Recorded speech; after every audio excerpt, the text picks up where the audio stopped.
By the river bank the mole had been working very hard all the morning, spring cleaning his little home.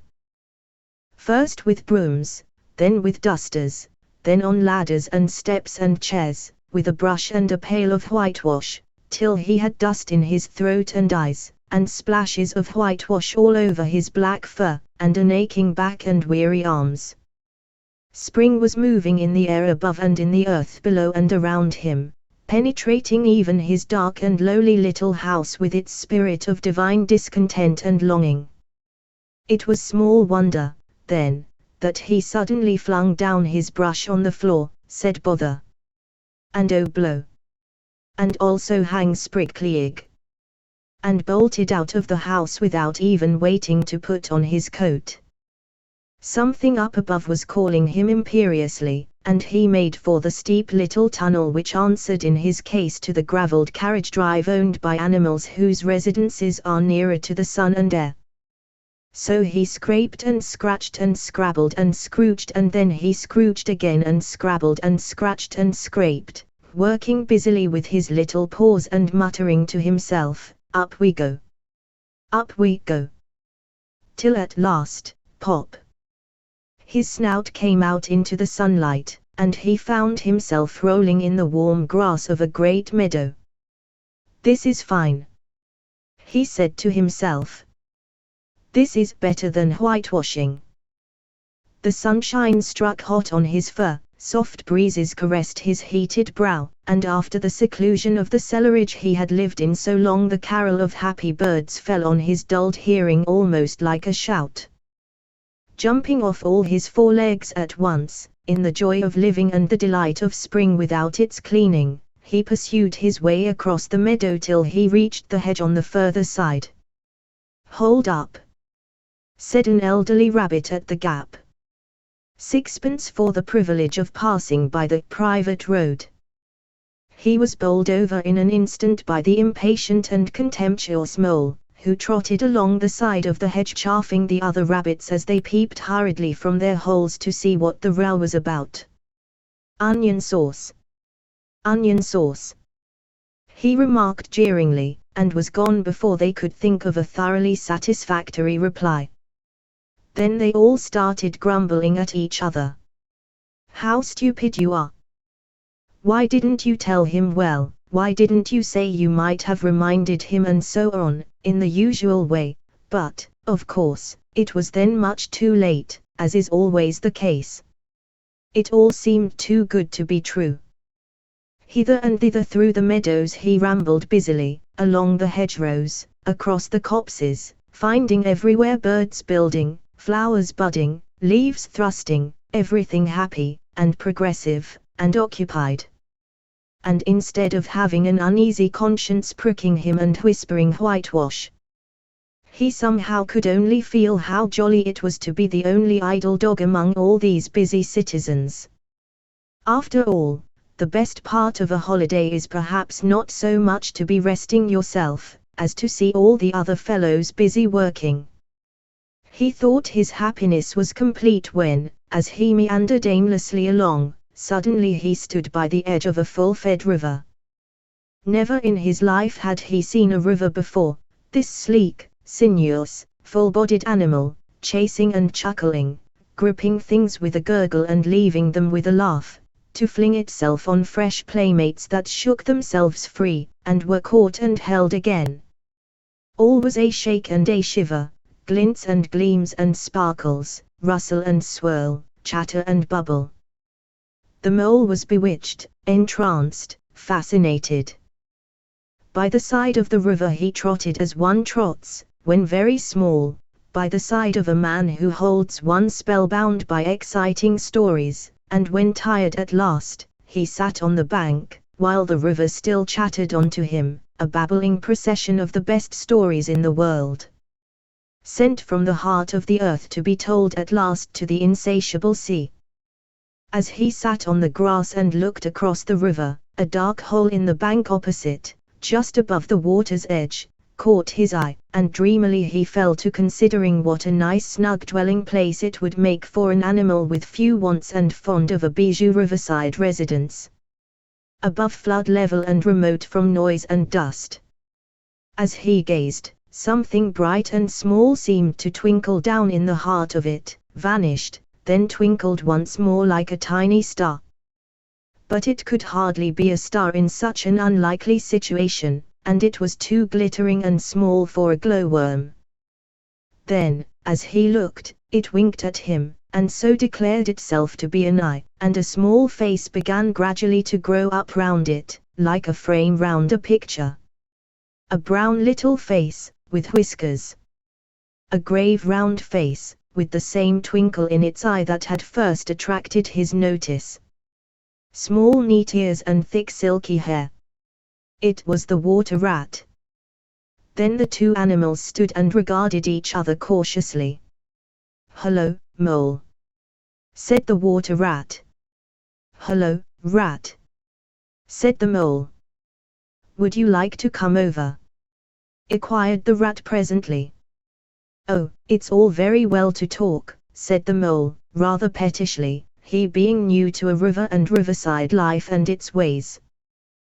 The rat said nothing, but stooped and unfastened a rope and hauled on it, then lightly stepped into a little boat which the mole had not observed. It was painted blue outside and white within, and was just the size for two animals, and the mole's whole heart went out to it at once, even though he did not yet fully understand its uses. The rat sculled smartly across and made fast. Then he held up his forepaw as the mole stepped gingerly down. "Lean on that," he said. "Now then, step lively." And the mole, to his surprise and rapture, found himself actually seated in the stern of a real boat. "This has been a wonderful day," said he, as the rat shoved off and took to the sculls again. "Do you know, I've never been in a boat before in all my life." "What?" cried the rat, open-mouthed. "Never been in a, you never? Well, what have you been doing, then? Is it so nice as all that?" asked the mole shyly, though he was quite prepared to believe it as he leant back in his seat and surveyed the cushions, the oars, the rowlocks, and all the fascinating fittings, and felt the boat sway lightly under him. "Nice? It's the only thing," said the water rat solemnly, as he leant forward for his stroke. "Believe me, my young friend, there is nothing, absolute alf so much worth doing as simply messing about in boats." "Simply messing," he went on dreamily, "messing about in boats, messing. Look ahead, rat!" cried the mole suddenly. It was too late. The boat struck the bank full tilt. The dreamer, the joyous oarsman, lay on his back at the bottom of the boat, his heels in the air. "About in boats, or with boats," the rat went on composedly, picking himself up with a pleasant laugh. "In or out of 'em, it doesn't matter. Nothing seems really to matter, that's the charm of it. Whether you get away, or whether you don't, whether you arrive at your destination or whether you reach somewhere else, or whether you never get anywhere at all, you're always busy, and you never do anything in particular, and when you've done it there's always something else to do. And you can do it if you like, but you'd much better not. Look here. If you've really nothing else on hand this morning, supposing we drop down the river together, and have a long day of it." The mole waggled his toes from sheer happiness, spread his chest with a sigh of full contentment, and leaned back blissfully into the soft cushions. "What a day I'm having," he said. "Let us start at once." "Hold hard a minute, then," said the rat. He looped the painter through a ring in his landing stage, climbed up into his hole above, and after a short interval reappeared staggering under a fat, wicker luncheon basket. "Shove that under your feet," he observed to the mole, as he passed it down into the boat. Then he untied the painter and took the sculls again. "What's inside it?" asked the mole, wriggling with curiosity. There's cold chicken inside it, replied the rat, briefly. Cold toge, cold ham, cold beef, pickle, gherkin salad, French rolls, sandwiches, potato meat, geyser, beer, limo, de soda, water. Oh, stop, stop, cried the mole in ecstasies. This is too much. Do you really think so? Inquired the rat seriously.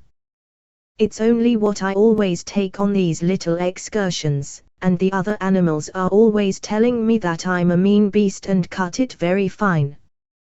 The mole never heard a word he was saying. Absorbed in the new life he was entering upon, intoxicated with the sparkle, the ripple, the scents and the sounds and the sunlight, he trailed a paw in the water and dreamed long waking dreams. The water rat, like the good little fellow he was, sculled steadily on and forbore to disturb him. I like your clothes awfully, old chap, he remarked after some half an hour or so had passed. I'm going to get a black velvet smoking suit myself some day, as soon as I can afford it. I beg your pardon, said the mole, pulling himself together with an effort. You must think me very rude, but all this is so new to me. So, this is a river. The river, corrected the rat. And you really live by the river. What a jolly life. By it and with it and on it and in it, said the rat. It's brother and sister to me, and aunts, and company, and food and drink, and, naturally, washing. It's my world, and I don't want any other. What it hasn't got is not worth having, and what it doesn't know is not worth knowing. Lord! The times we've had together. Whether in winter or summer, spring or autumn, it's always got its fun and its excitements. When the floods are on in February, and my cellars and basement are brimming with drink that's no good to me, and the brown water runs by my best bedroom window, or again when it all drops away and shows patches of mud that smells like plum cake, and the rushes and weed clog the channels. And I can potter about dry shod over most of the bed of it and find fresh food to eat, and things careless people have dropped out of boats. But isn't it a bit dull at times?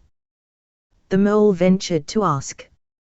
Just you and the river, and no one else to pass a word with. No one else to, well, I mustn't be hard on you, said the rat with forbearance. You're new to it, and of course you don't know. The bank is so crowded nowadays that many people are moving away altogether. Oh no, it isn't what it used to be, at all. Otters, kingfishers, dabchicks, moorhens, all of them about all day long and always wanting you to do something, as if a fellow had no business of his own to attend to. What lies over there? Asked the mole, waving a paw towards a background of woodland that darkly framed the water meadows on one side of the river. That? Oh, that's just the wild wood, said the rat shortly. We don't go there very much, we riverbankers. Aren't they very nice people in there? Said the mole, a trifle nervously. We2, replied the rat, let me see. The squirrels are all right. And the rabbits, some of them, but rabbits are a mixed lot. And then there's Badger, of course. He lives right in the heart of it, wouldn't live anywhere else, either, if you paid him to do it. Dear old Badger. Nobody interferes with him. They'd better not, he added significantly. Why, who should interfere with him? Asked the mole. Well, of course, there are others, explained the rat in a hesitating sort of way. Weasels, and stoats and foxes and so on. They are all right in a way, I'm very good friends with them past the time of day when we meet, and all that, but they break out sometimes, there's no denying it, and then well, you can't really trust them, and that's the fact. The mole knew well that it is quite against animal etiquette to dwell on possible trouble ahead, or even to allude to it, so he dropped the subject. And beyond the wildwood again? He asked, where it's all blue and dim, and one sees what may be hills or perhaps they mayn't, and something like the smoke of towns, or is it only cloud drift? Beyond the wildwood comes the wide world, said the rat. And that's something that doesn't matter, either to you or me. I've never been there, and I'm never going, nor you either, if you've got any sense at all. Don't ever refer to it again, please. Now then. Here's our backwater at last, where we're going to lunch. Leaving the main stream, they now passed into what seemed at first sight like a little landlocked lake. Green turf sloped down to either edge, brown snaky tree roots gleamed below the surface of the quiet water, while ahead of them the silvery shoulder and foamy tumble of a weir, arm in arm with a restless dripping mill wheel, that held up in its turn a grey-gabled mill house, filled the air with a soothing murmur of sound, dull and smothery, yet with little clear voices speaking up cheerfully out of it at intervals. It was so very beautiful that the mole could only hold up both forepaws and gasp, "Oh my! Oh my! Oh my!" The rat brought the boat alongside the bank, made her fast, helped the still awkward mole safely ashore, and swung out the luncheon basket. The mole begged as a favor to be allowed to unpack it all by himself, and the rat was very pleased to indulge him, and to sprawl at full length on the grass and rest, while his excited friend shook out the tablecloth and spread it, took out all the mysterious packets one by one and arranged their contents in due order, still gasping, "Oh my! Oh my!" at each fresh revelation. When all was ready, the rat said, "Now, pitch in, old fellow." And the mole was indeed very glad to obey, for he had started his spriggly egg at a very early hour that morning, as people will do, and had not paused for bite or sup, and he had been through a very great deal since that distant time which now seemed so many days ago. "What are you looking at?" said the rat presently, when the edge of their hunger was somewhat dulled, and the mole's eyes were able to wander off the tablecloth a little. "I am looking," said the mole, "at a streak of bubbles that I see traveling along the surface of the water. That is a thing that strikes me as funny." "Bubbles? Aho!" said the rat, and chirruped cheerily in an inviting sort of way. A broad glistening muzzle showed itself above the edge of the bank, and the otter hauled himself out and shook the water from his coat. "Greedy beggars," he observed, making for the provender. "Why didn't you invite me, Ratty?" "This was an impromptu affair," explained the rat. "By the way, my friend Mr. Mole." "Proud, I'm sure," said the otter, and the two animals were friends forthwith. "Such a rumpus everywhere," continued the otter. "All the world seems out on the river today. I came up this backwater to try and get a moment's peace, and then stumble upon you fellows. At least I beg pardon, I don't exactly mean that, you know."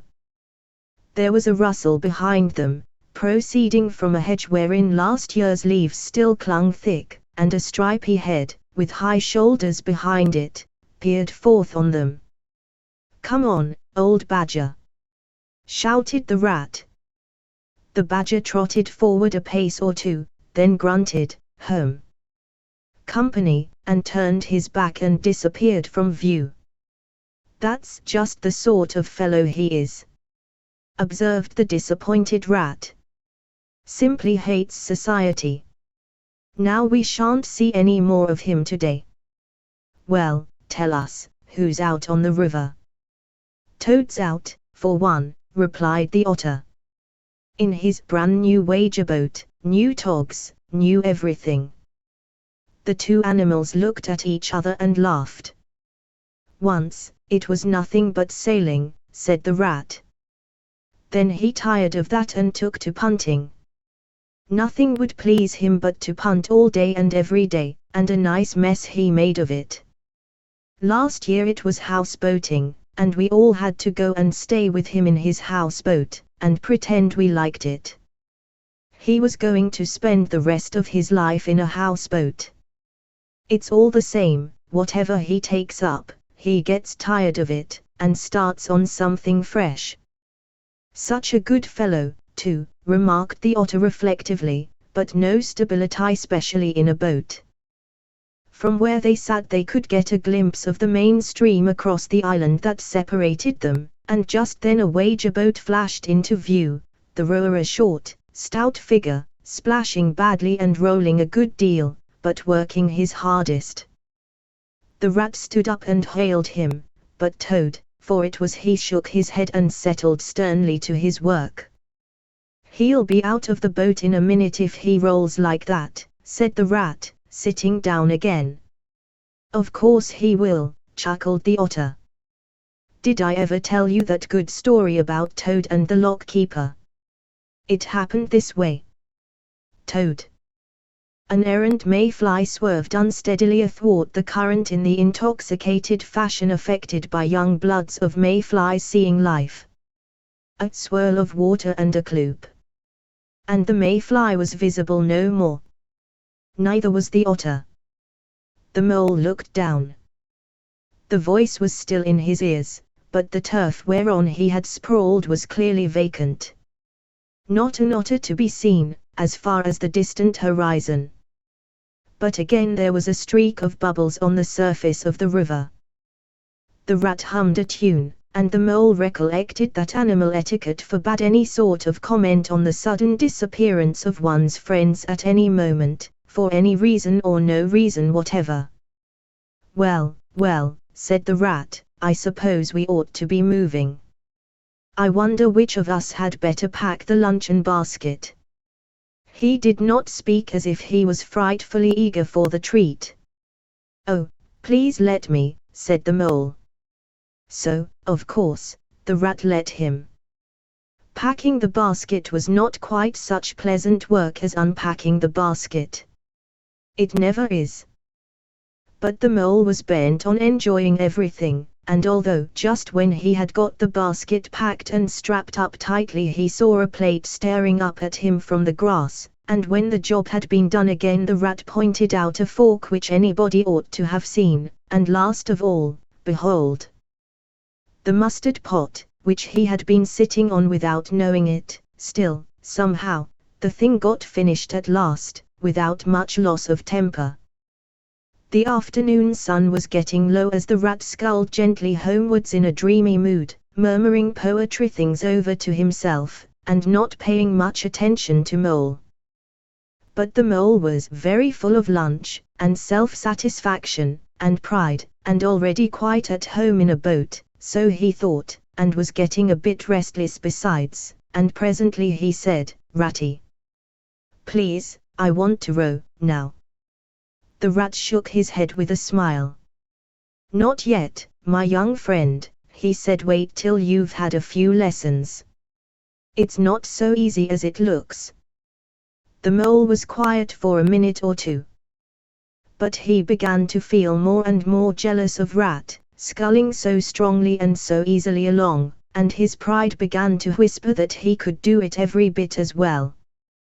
He jumped up and seized the sculls, so suddenly, that the Rat, who was gazing out over the water and saying more poetry things to himself, was taken by surprise and fell backwards off his seat with his legs in the air for the second time. While the triumphant Mole took his place and grabbed the sculls with entire confidence. "Stop it, you silly ass!" cried the Rat, from the bottom of the boat. "You can't do it. You'll have us over." The Mole flung his sculls back with a flourish, and made a great dig at the water. He missed the surface altogether, his legs flew up above his head, and he found himself lying on the top of the prostrate Rat. Greatly alarmed, he made a grab at the side of the boat, and the next moment, sploosh! Over went the boat, and he found himself struggling in the river. Oh my, how cold the water was, and oh, how very wet it felt! How it sang in his ears as he went down, down, down. How bright and welcome the sun looked as he rose to the surface, coughing and spluttering. How black was his despair when he felt himself sinking again. Then a firm paw gripped him by the back of his neck. It was the rat, and he was evidently laughing. The mole could feel him laughing, right down his arm and through his paw, and so into the mole sack. The rat got hold of a skull and shoved it under the mole's arm, then he did the same by the other side of him and, swimming behind, propelled the helpless animal to shore, hauled him out, and set him down on the bank, a squashy, pulpy lump of misery. When the rat had rubbed him down a bit, and wrung some of the wet out of him, he said, "Now, then, old fellow. Trot up and down the towing path as hard as you can, till you're warm and dry again, while I dive for the luncheon basket." So the dismal mole, wet without and ashamed within, trotted about till he was fairly dry, while the rat plunged into the water again, recovered the boat, righted her and made her fast, fetched his floating property to shore by degrees, and finally dived successfully for the luncheon basket and struggled to land with it. When all was ready for a start once more, the mole, limp and dejected, took his seat in the stern of the boat, and as they set off, he said in a low voice, broken with emotion, "Ratty, my generous friend. I am very sorry indeed for my foolish and ungrateful conduct. My heart quite fails me when I think how I might have lost that beautiful luncheon basket. Indeed, I have been a complete ass, and I know it. Will you overlook it this once and forgive me, and let things go on as before?" "That's all right, bless you," responded the rat cheerily. "What's a little wet to a water rat? I'm more in the water than out of it most days. Don't you think any more about it, and, look here. I really think you had better come and stop with me for a little time. It's very plain and rough, you know, not like Toad's house at all, but you haven't seen that yet. Still, I can make you comfortable. And I'll teach you to row, and to swim, and you'll soon be as handy on the water as any of us." The mole was so touched by his kind manner of speaking that he could find no voice to answer him, and he had to brush away a tear or two with the back of his paw. But the rat kindly looked in another direction, and presently the mole's spirits revived again, and he was even able to give some straight-back talk to a couple of moorhens who were sniggering to each other about his bedraggled appearance.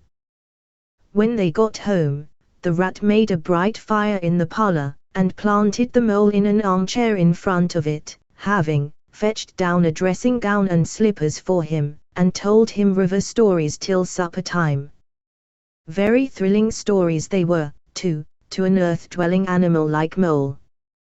Stories about weirs, and sudden floods, and leaping pike, and steamers that flung hard bottles, at least bottles were certainly flung, and from steamers, so presumably by them, and about herons, and how particular they were whom they spoke to, and about adventures down drains, and night fishings with otter, or excursions far afield with badger. Supper was a most cheerful meal, but very shortly afterwards a terribly sleepy mole had to be escorted upstairs by his considerate host, to the best bedroom, where he soon laid his head on his pillow in great peace and contentment, knowing that his you-food friend the river was lapping the sill of his window. This day was only the first of many similar ones for the emancipated mole, each of them longer and full of interest as the ripening summer moved onward. He learned to swim and to row, and entered into the joy of running water, and with his ear to the reed stems he caught, at intervals, something of what the wind went whispering so constantly among them.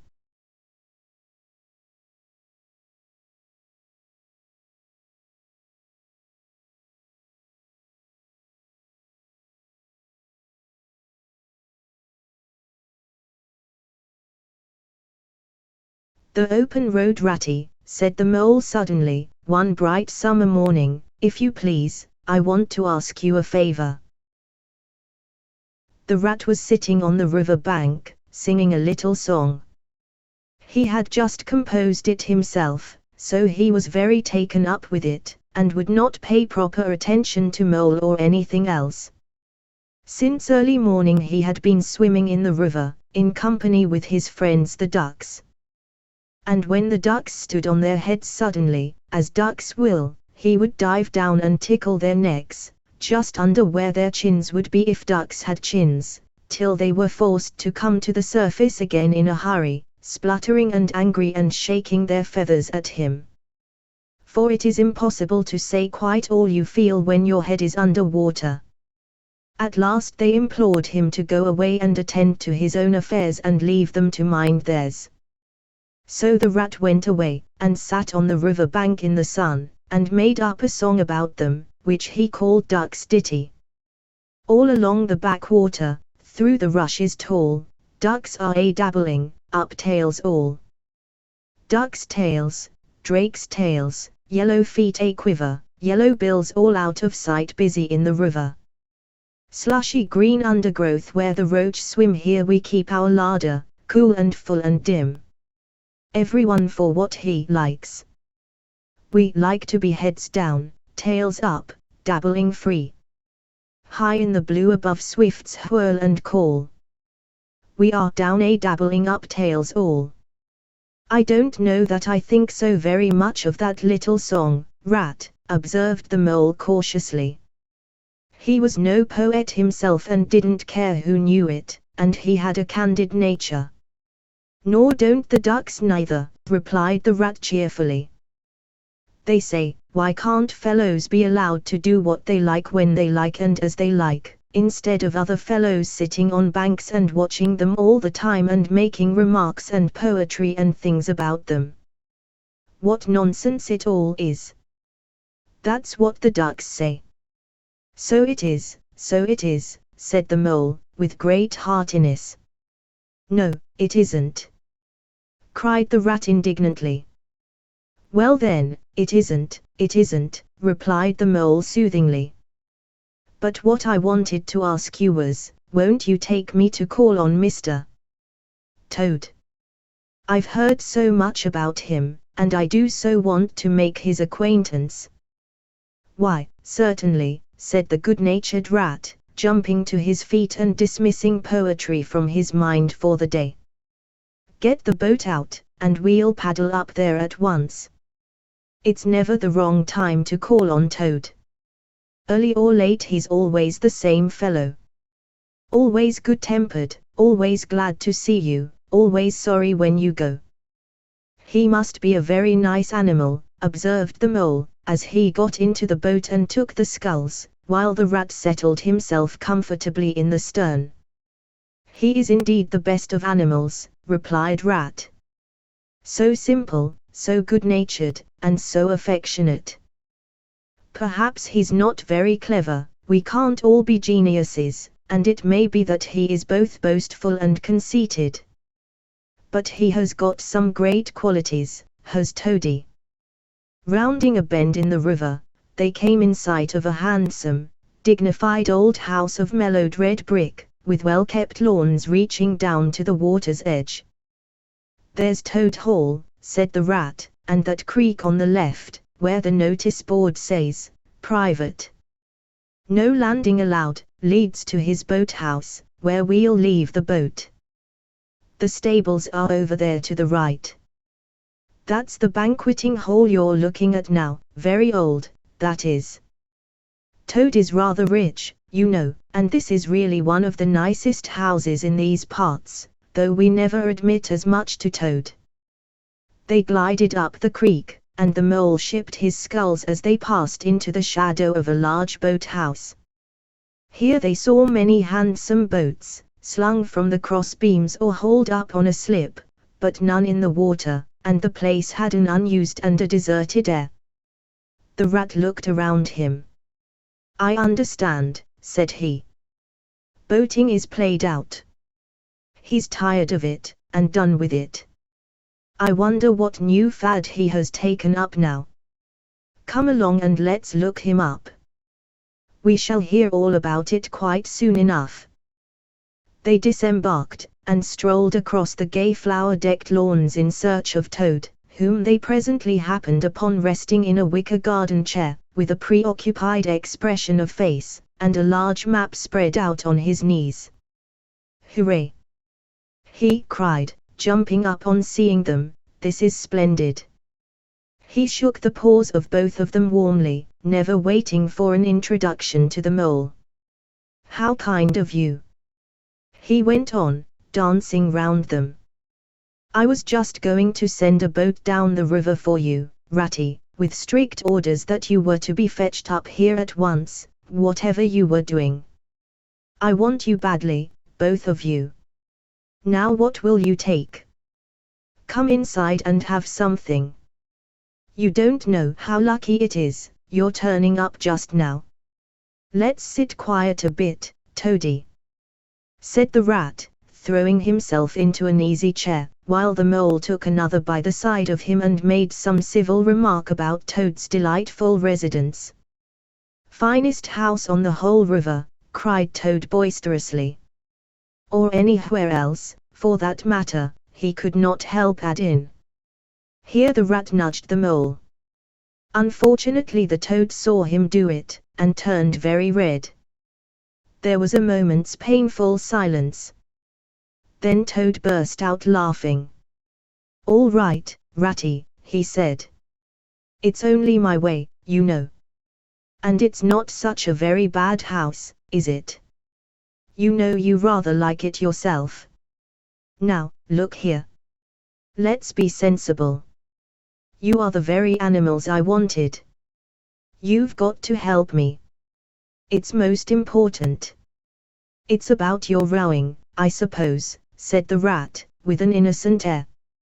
"You're getting on fairly well, though you splash a good bit still. With a great deal of patience, and any quantity of coaching, you may—" "Oh, pooh! Boating!" interrupted the Toad, in great disgust. "Silly boyish amusement. I've given that up long ago. Sheer waste of time, that's what it is. It makes me downright sorry to see you fellows, who ought to know better, spending all your energies in that aimless manner. No, I've discovered the real thing, the only genuine occupation for a lifetime. I propose to devote the remainder of mine to it, and can only regret the wasted years that lie behind me, squandered in trivialities. Come with me, dear Ratty, and your amiable friend also, if he will be so very good, just as far as the stable-yard, and you shall see what you shall see." He led the way to the stable-yard accordingly, the rat following with a most mistrustful expression, and there, drawn out of the coach-house into the open, they saw a gypsy caravan, shining with newness, painted a canary yellow picked out with green and red wheels. "There you are!" cried the Toad, straddling and expanding himself.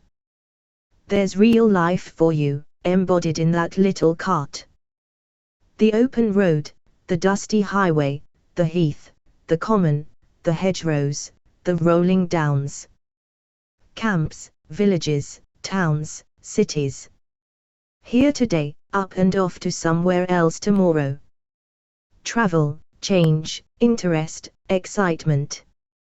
The whole world before you, and a horizon that's always changing.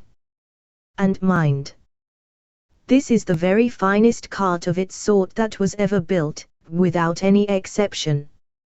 Come inside and look at the arrangements. Planned 'em all myself, I did." The mole was tremendously interested and excited, and followed him eagerly up the steps and into the interior of the caravan. The rat only snorted and thrust his hands deep into his pockets, remaining where he was. It was indeed very compact and comfortable. Little sleeping bunks, a little table that folded up against the wall, a cooking stove, lockers, bookshelves, a bird cage with a bird in it, and pots, pans, jugs and kettles of every size and variety. "All complete," said the Toad triumphantly, pulling open a locker. "You see biscuits, potted lobster, sardines, everything you can possibly want. Soda water here, baccy there letter paper, bacon, jam, cards and dominoes you'll find, he continued, as they descended the steps again, you'll find that nothing whatever has been forgotten, when we make our start this afternoon. I beg your pardon, said the rat slowly, as he chewed a straw, but did I overhear you say something about we, and start, and this afternoon? Now, you dear good old ratty, said Toad, imploringly, don't begin talking in that stiff and sniffy sort of way, because you know you've got to come. I can't possibly manage without you, so please consider it settled, and don't argue, it's the one thing I can't stand. You surely don't mean to stick to your dull fusty old river all your life, and just live in a hole in a bank, and boat. I want to show you the world. I'm going to make an animal of you, my boy. I don't care, said the rat, doggedly. I'm not coming, and that's flat. And I am going to stick to my old river, and live in a hole, and boat, as I've always done. And what's more, Mole's going to stick to me and do as I do, aren't you, Mole? Of course I am, said the Mole, loyally. I'll always stick to you, Rat, and what you say is to be, has got to be.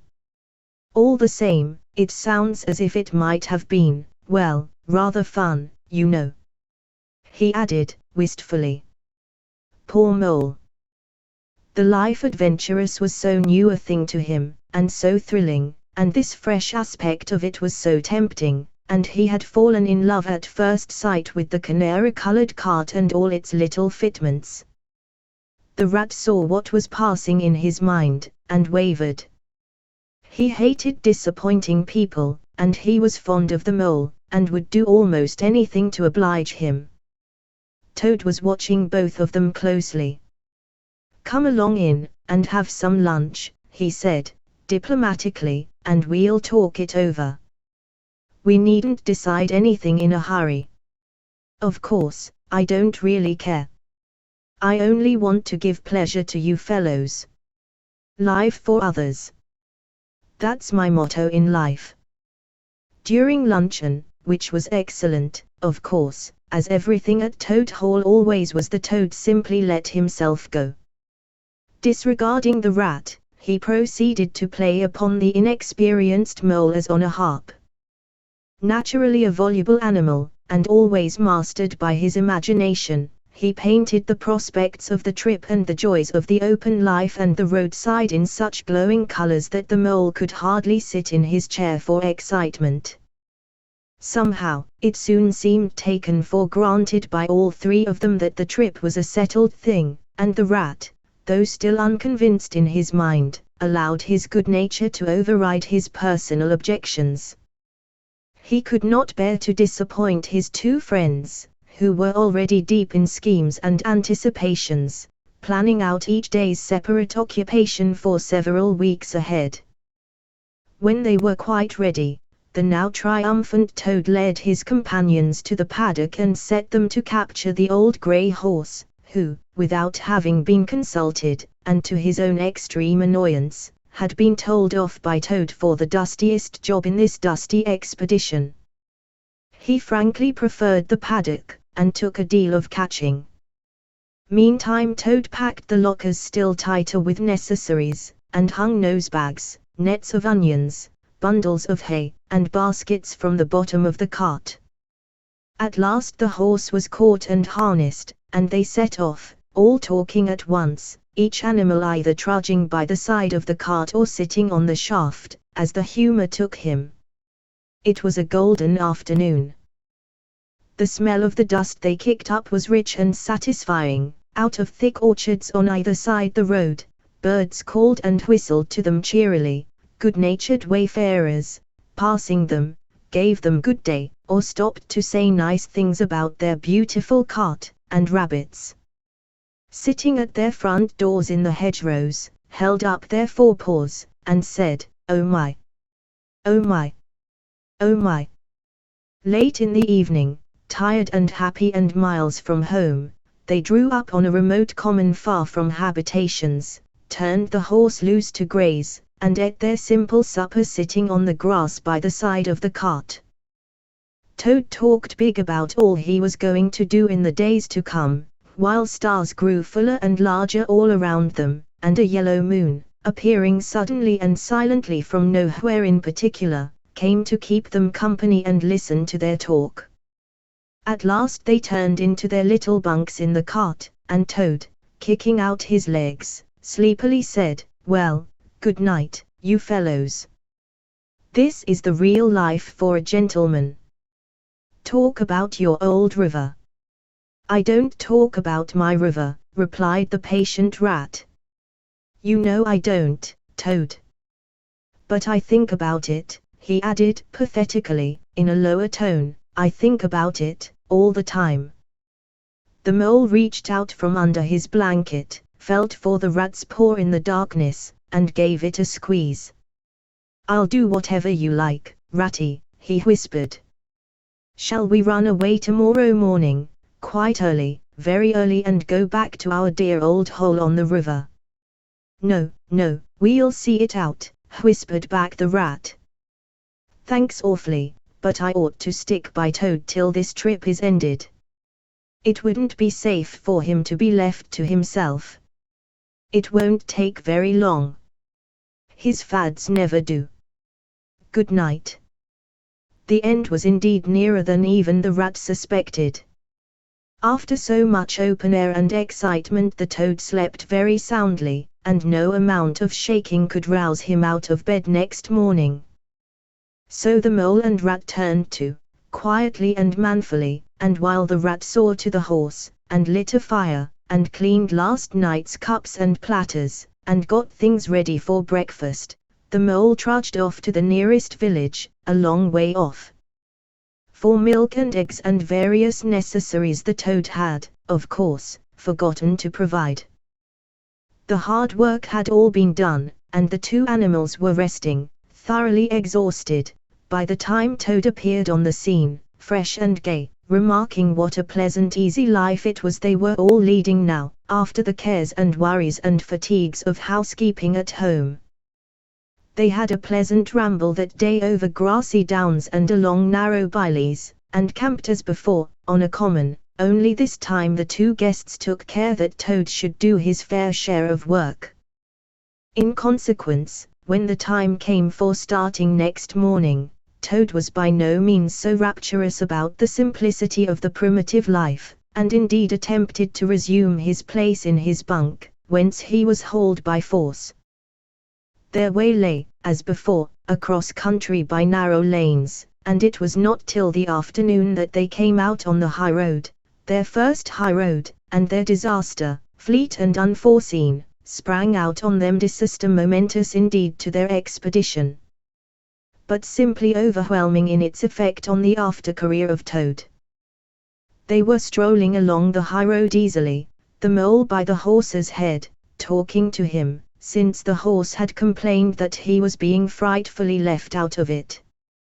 And nobody considered him in the least, the Toad and the water rat walking behind the cart talking together, at least Toad was talking, and Rat was saying at intervals, "Yes, precisely, and what did you say to him?"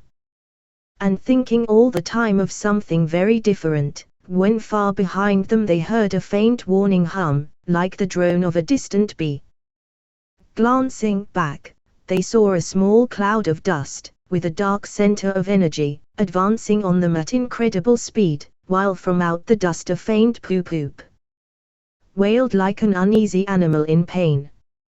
Hardly regarding it, they turned to resume their conversation, when in an instant, as it seemed, the peaceful scene was changed, and with a blast of wind and a whirl of sound that made them jump for the nearest ditch, it was on them. The poop-poop rang with a brazen shout in their ears. They had a moment's glimpse of an interior of glittering plate glass and rich morocco, and the magnificent motor car, immense, breath-snatching, passionate, with its pilot tense and hugging his wheel, possessed all earth and air for the fraction of a second, flung an enveloping cloud of dust that blinded and enwrapped them utterly, and then dwindled to a speck in the far distance, changed back into a droning bee once more. The old grey horse, dreaming, as he plodded along, of his quiet paddock, in a new raw situation such as this, simply abandoned himself to his natural emotions. Rearing, plunging, backing steadily, in spite of all the mole's efforts at his head, and all the mole's lively language directed at his better feelings, he drove the cart backwards towards the deep ditch at the side of the road. It wavered an instant, then there was a heart-rending crash, and the canary-coloured cart, their pride and their joy, lay on its side in the ditch, an irredeemable wreck. The rat danced up and down in the road, simply transported with passion. "You villains!" he shouted, shaking both fists. "You scoundrels, you highwaymen, you road hogs! I'll have the law on you. I'll report you. I'll take you through all the courts." His homesickness had quite slipped away from him, and for the moment he was the skipper of the canary-coloured vessel driven on a shoal by the reckless jockeying of rival mariners. And he was trying to recollect all the fine and biting things he used to say to masters of steam launches when their wash, as they drove too near the bank, used to flood his parlour carpet at home. Toad sat straight down in the middle of the dusty road, his legs stretched out before him, and stared fixedly in the direction of the disappearing motor car. He breathed short, his face wore a placid, satisfied expression, and at intervals he faintly murmured "poop poop." The mole was busy trying to quiet the horse, which he succeeded in doing after a time. Then he went to look at the cart, on its side in the ditch. It was indeed a sorry sight. Panels and windows smashed, axles hopelessly bent, one wheel off, sardine tins scattered over the wide world, and the bird in the birdcage sobbing pitifully and calling to be let out. The rat came to help him, but their united efforts were not sufficient to right the cart. "Hi, Toad!" they cried. "Come and bear a hand, can't you?" The toad never answered a word, or budged from his seat in the road, so they went to see what was the matter with him. They found him in a sort of a trance, a happy smile on his face, his eyes still fixed on the dusty wake of their destroyer. At intervals he was still heard to murmur "poop poop." The rat shook him by the shoulder. "Are you coming to help us, Toad?" he demanded sternly. "Glorious, stirring sight," murmured Toad, never offering to move. "The poetry of motion. The real way to travel. The only way to travel. Here today, in next week tomorrow. Villages skipped, towns and cities jumped, always somebody else's horizon. Oh bliss! Oh poop poop! Oh my! Oh my! Oh stop being an ass, Toad!" cried the mole despairingly. "And to think I never knew," went on the toad in a dreamy monotone. "All those wasted years that lie behind me, I never knew, never even dreamt. But now that I know, now that I fully realize. Oh what a flowery track lies spread before me, henceforth. What dust clouds shall spring up behind me as I speed on my reckless way. What carts I shall fling carelessly into the ditch in the wake of my magnificent onset. Horrid little carts, common carts, canary-coloured carts. What are we to do with him?" asked the mole of the water rat. "Nothing at all," replied the rat firmly. "Because there is really nothing to be done. You see, I know him from of old. He is now possessed. He has got a new craze, and it always takes him that way, in its first stage. He'll continue like that for days now, like an animal walking in a happy dream, quite useless for all practical purposes. Never mind him. Let's go and see what there is to be done about the cart. A careful inspection showed them that, even if they succeeded in righting it by themselves, the cart would travel no longer. The axles were in a hopeless state, and the missing wheel was shattered into pieces. The rat knotted the horse's reins over his back and took him by the head, carrying the bird cage and its hysterical occupant in the other hand. "Come on," he said grimly to the mole. "It's 5 or 6 miles to the nearest town, and we shall just have to walk it. The sooner we make a start the better." "But what about Toad?" asked the mole anxiously, as they set off together. "We can't leave him here, sitting in the middle of the road by himself, in the distracted state he's in. It's not safe. Supposing another thing were to come along." "Oh, bother Toad," said the rat savagely, "I've done with him." They had not proceeded very far on their way, however, when there was a pattering of feet behind them, and Toad caught them up and thrust a paw inside the elbow of each of them, still breathing short and staring into vacancy. "Now, look here, Toad," said the rat sharply, "as soon as we get to the town, you'll have to go straight to the police station, and see if they know anything about that motor car and who it belongs to, and lodge a complaint against it. And then you'll have to go to a blacksmith's or a wheelwright's and arrange for the cart to be fetched and mended and put to rights. It'll take time, but it's not quite a hopeless smash. Meanwhile, the mole and I will go to an inn and find comfortable rooms where we can stay till the cart's ready, until your nerves have recovered their shock." "Police station. Complaint," murmured Toad dreamily. "Me complain of that beautiful, that heavenly vision that has been vouchsafed me. Mend the cart. I've done with carts forever. I never want to see the cart, or to hear of it, again. Oh, Ratty! You can't think how obliged I am to you for consenting to come on this trip. I wouldn't have gone without you, and then I might never have seen that swan, that sunbeam, that thunderbolt. I might never have heard that entrancing sound, or smelled that bewitching smell. I owe it all to you, my best of friends." The rat turned from him in despair. "You see what it is," he said to the mole, addressing him across Toad's head, "he's quite hopeless. I give it up. When we get to the town we'll go to the railway station, and with luck we may pick up a train there that'll get us back to Riverback tonight.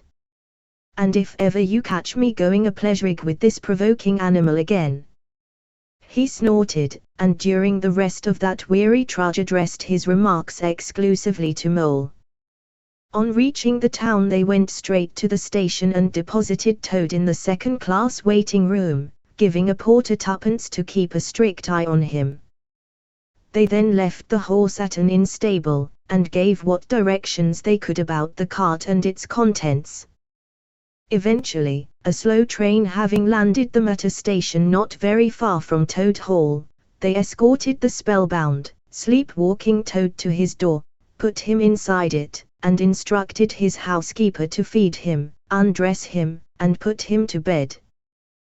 Then they got out their boat from the boathouse, sculled down the river home, and at a very late hour sat down to supper in their own cozy riverside parlor, to the rat's great joy and contentment. The following evening the mole, who had risen late and taken things very easy all day, was sitting on the bank fishing, when the rat, who had been looking up his friends and gossiping, came strolling along to find him. "Heard the news?" he said. "There's nothing else being talked about, all along the river bank. Toad went up to town by an early train this morning. And he has ordered a large and very expensive motor car."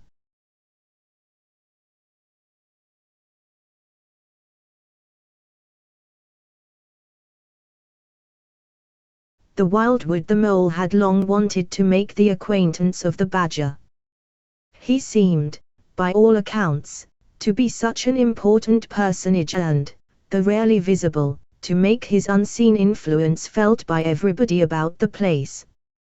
But whenever the mole mentioned his wish to the water rat, he always found himself put off. "It's all right," the rat would say. "Badger to turn up some day or other, he's always turning up, and then I'll introduce you. The best of fellows.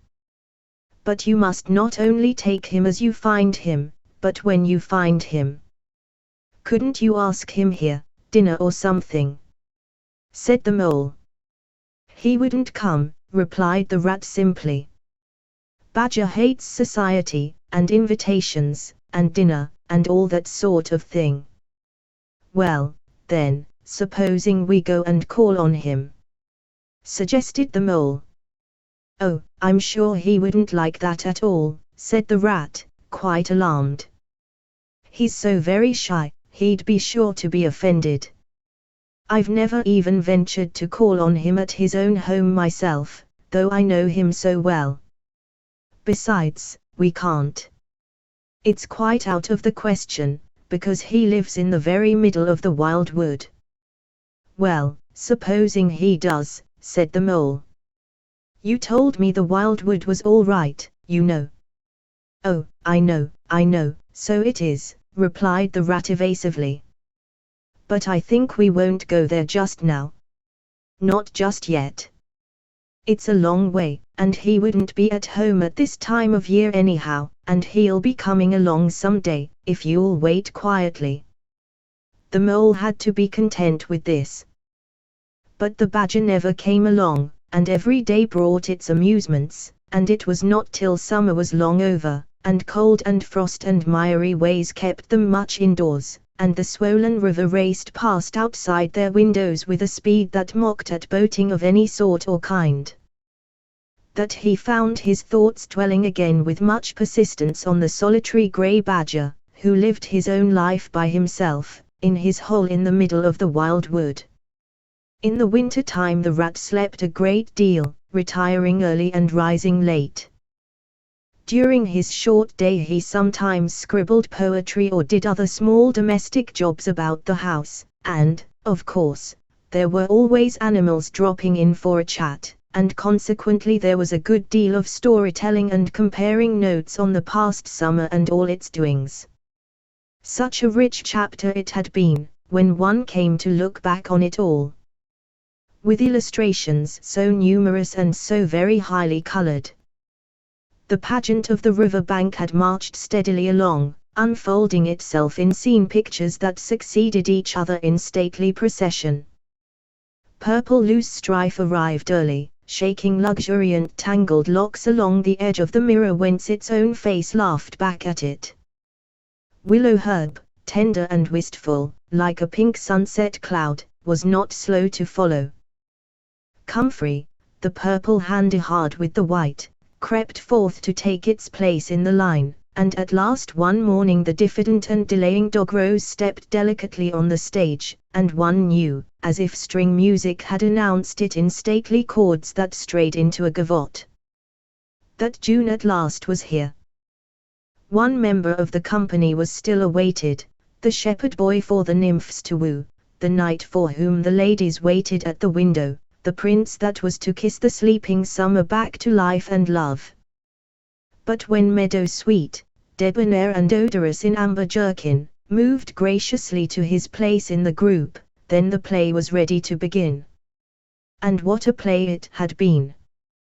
Drowsy animals, snug in their holes while wind and rain were battering at their doors, recalled still keen mornings, an hour before sunrise, when the white mist, as yet undispersed, clung closely along the surface of the water, then the shock of the early plunge, the scamper along the bank, and the radiant transformation of earth, air, and water, when suddenly the sun was with them again, and grey was gold and colour was born and sprang out of the earth once more.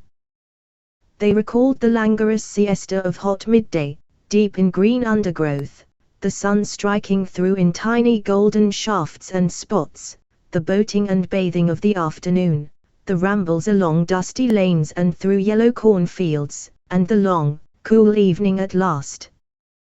When so many threads were gathered up, so many friendships rounded, and so many adventures planned for the morrow.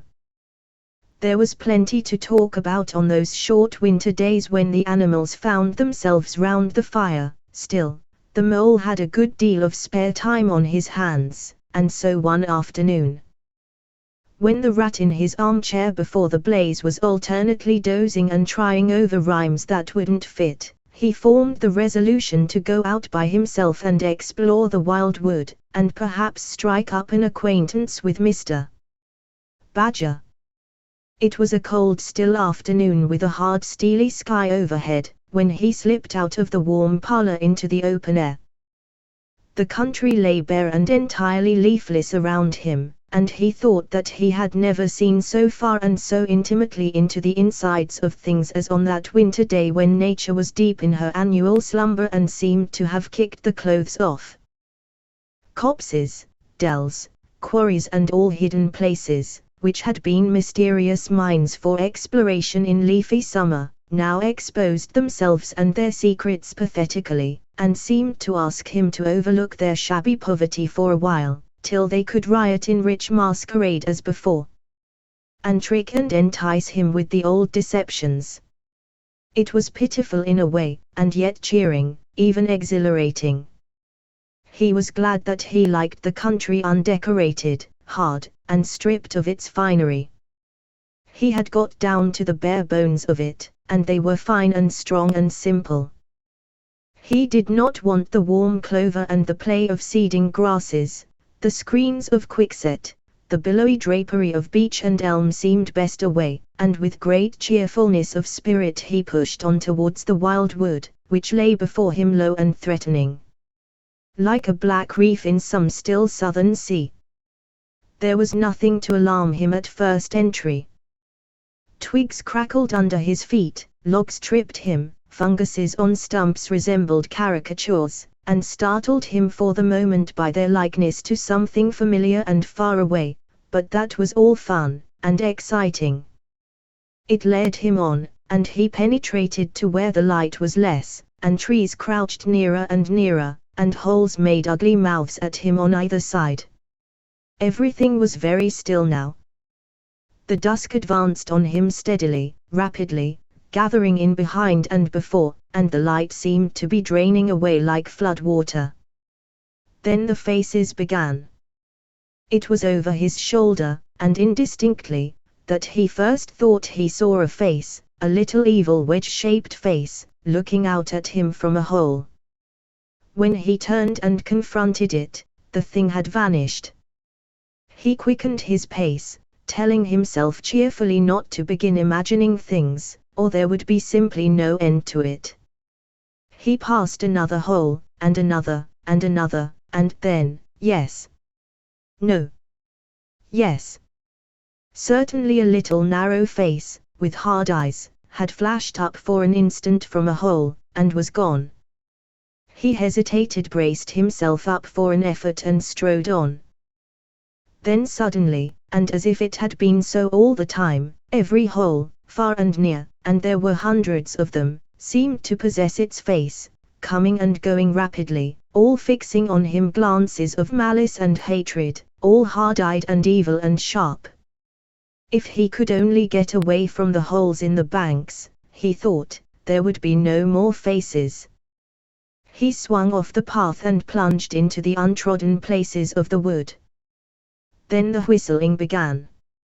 Very faint and shrill it was, and far behind him, when first he heard it, but somehow it made him hurry forward.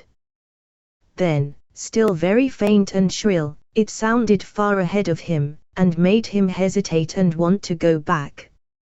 As he halted in indecision, it broke out on either side, and seemed to be caught up and passed on throughout the whole length of the wood to its farthest limit. They were up and alert and ready, evidently, whoever they were. And he was alone, and unarmed, and far from any help, and the night was closing in. Then the pattering began. He thought it was only falling leaves at first, so slight and delicate was the sound of it. Then as it grew it took a regular rhythm, and he knew it for nothing else but the pat-pat-pat of little feet still a very long way off. Was it in front or behind? It seemed to be first one, and then the other, then both. It grew and it multiplied, till from every quarter as he listened anxiously, leaning this way and that, it seemed to be closing in on him. As he stood still to hearken, a rabbit came running hard towards him through the trees. He waited, expecting it to slacken pace, or to swerve from him into a different course. Instead, the animal almost brushed him as it dashed past, his face set and hard, his eyes staring. "Get out of this, you fool, get out!" The mole heard him mutter as he swung round a stump and disappeared down a friendly burrow. The pattering increased till it sounded like sudden hail on the dry leaf carpet spread around him. The whole wood seemed running now, running hard, hunting, chasing, closing in round something or somebody. In panic, he began to run too, aimlessly, he knew not whither. He ran up against things, he fell over things and into things, he darted under things and dodged round things. At last he took refuge in the deep dark hollow of an old beech tree, which offered shelter, concealment, perhaps even safety, but who could tell? Anyhow, he was too tired to run any further, and could only snuggle down into the dry leaves which had drifted into the hollow and hope he was safe for a time. And as he lay there panting and trembling, and listened to the whistlings and the patterings outside, he knew it at last, in all its fullness, that dread thing which other little dwellers in field and hedgerow had encountered here, and known as their darkest moment, that thing which the rat had vainly tried to shield him from the terror of the wild wood. Meantime the rat, warm and comfortable, dozed by his fireside.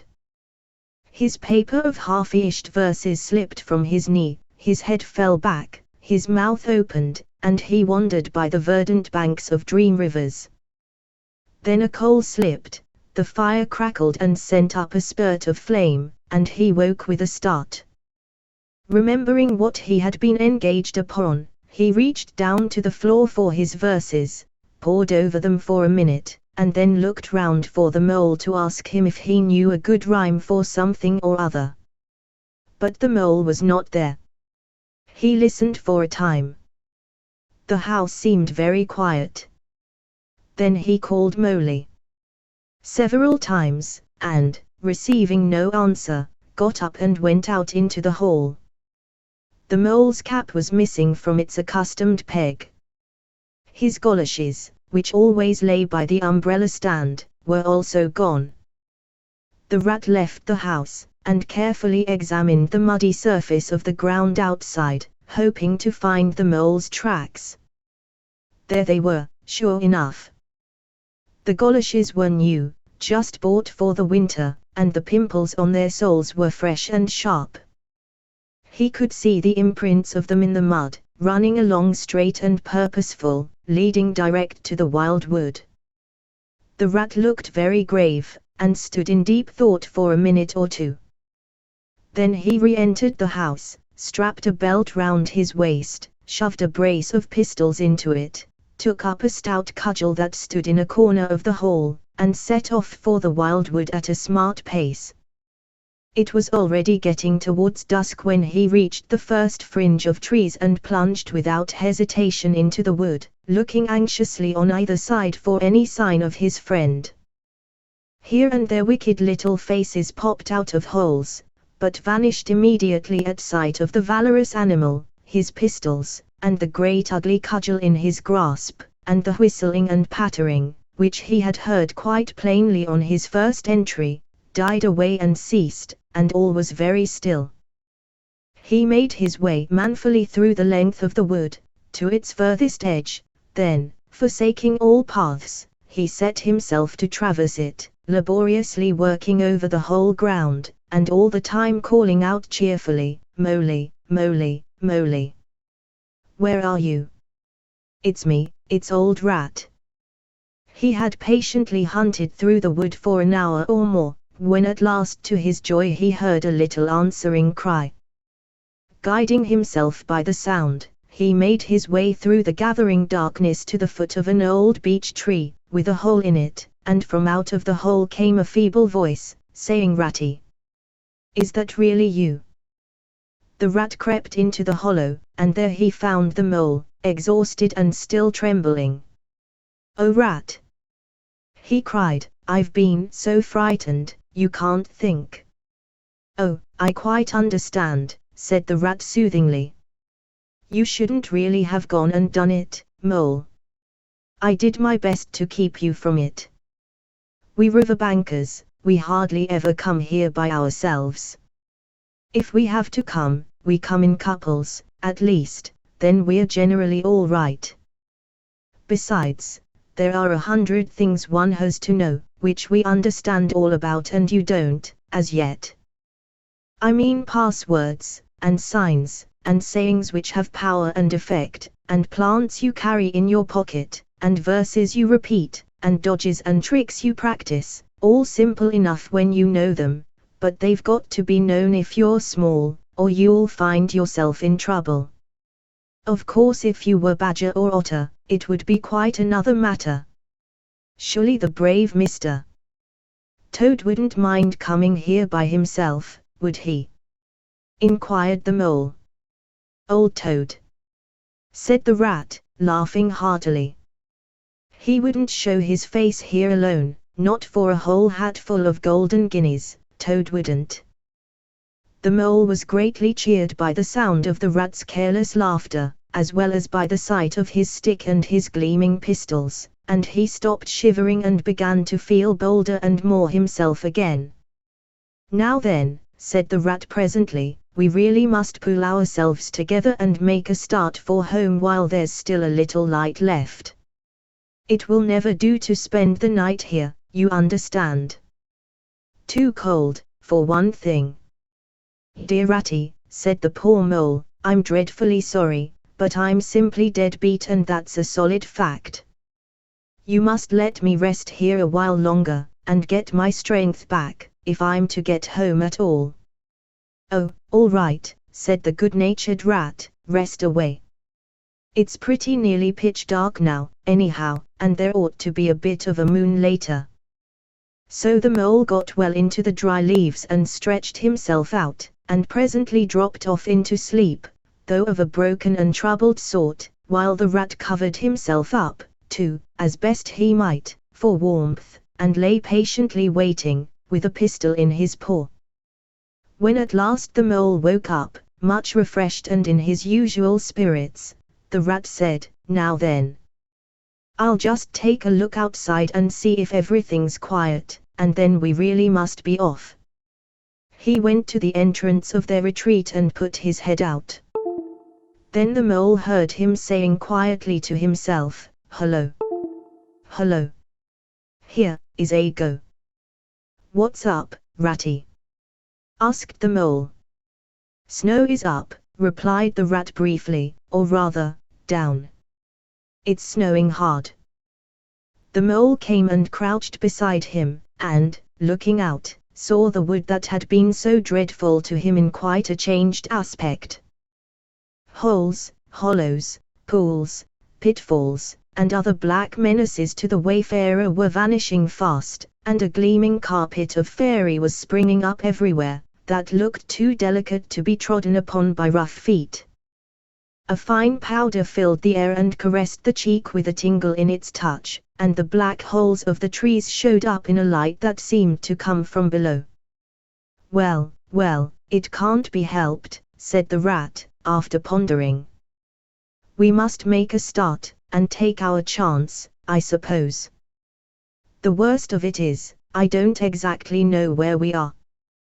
And now this snow makes everything look so very different." It did indeed. The mole would not have known that it was the same wood. However, they set out bravely, and took the line that seemed most promising, holding on to each other and pretending with invincible cheerfulness that they recognized an old friend in every fresh tree that grimly and silently greeted them, or saw openings, gaps, or paths with a familiar turn in them, in the monotony of white space and black tree trunks that refused to vary. An hour or two later, they had lost all count of time. They pulled up, dispirited, weary, and hopelessly at sea, and sat down on a fallen tree trunk to recover their breath and consider what was to be done. They were aching with fatigue and bruised with tumbles. They had fallen into several holes and got wet through. The snow was getting so deep that they could hardly drag their little legs through it, and the trees were thicker and more like each other than ever. There seemed to be no end to this wood, and no beginning, and no difference in it, and, worst of all, no way out. "We can't sit here very long," said the rat. "We shall have to make another push for it, and do something or other. The cold is too awful for anything, and the snow will soon be too deep for us to wade through." He peered about him and considered. "Look here," he went on, "this is what occurs to me. There's a sort of dell down here in front of us, where the ground seems all hilly and humpy and hummocky. We'll make our way down into that, and try and find some sort of shelter, a cave or hole with a dry floor to it, out of the snow and the wind, and there we'll have a good rest before we try again, for we're both of us pretty dead beat. Besides, the snow may leave off, or something may turn up." So once more they got on their feet, and struggled down into the dell, where they hunted about for a cave or some corner that was dry and a protection from the keen wind and the whirling snow. They were investigating one of the hummocky bits the rat had spoken of, when suddenly the mole tripped up and fell forward on his face with a squeal. "Oh, my leg!" he cried.